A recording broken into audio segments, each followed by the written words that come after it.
Bonjour chers lecteurs, de retour dans votre actualité littéraire pour vous présenter quelques idées lecture.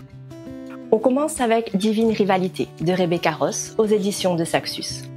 Dans un monde où les dieux sont en guerre et où sa famille se disloque, la jeune journaliste Iris Minot ne trouve de réconfort que dans les lettres qu'elle écrit à son frère disparu.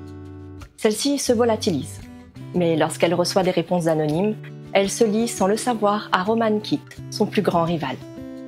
Malgré la promesse de garder contact, comment ce lien évoluera-t-il lorsque Iris sera appelée au front? Entre divinité et humain, le déséquilibre est immense.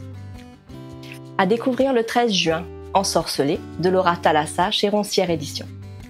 Célène, jeune sorcière, se lance dans une quête afin d'intégrer le chapitre de la Jusquiame Noire. Dans son périple, elle doit user de ses pouvoirs lorsque son vol subit un détournement surnaturel. Mais cet atterrissage forcé réveille l'enchanteur même nom, le damné. Condamné au sommeil éternel il y a 2000 ans par son épouse qu'il pense être Célène. Ou du sort ou du destin, qu'adviendra-t-il de notre héroïne ? On bascule du côté jeunesse avec 3 nouveautés à vous présenter. Pour les tout petits, découvrez le dernier né de la collection Petit Nathan, Promenade sous l'océan, illustré par Emiri Hayashi. Naviguez dans le monde sous-marin auprès des tortues, des petits poissons et des dauphins.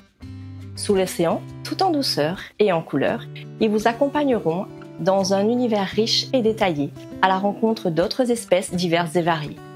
Un livre cartonné à proposer dès la naissance. Pour les 6-10 ans, découvrez le recueil La gestion des émotions pour les enfants de Jessica Burgeon.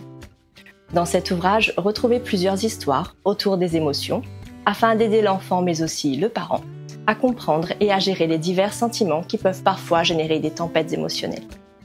Ce livre est un outil intéressant afin de proposer à l'enfant des réflexions et des alternatives semées dans de petites aventures à explorer. Pour les plus grands, dès 9 ans, partez à la rencontre d'Henri et découvrez avec lui l'existence de l'école secrète des dragons sur l'île des 7 feux.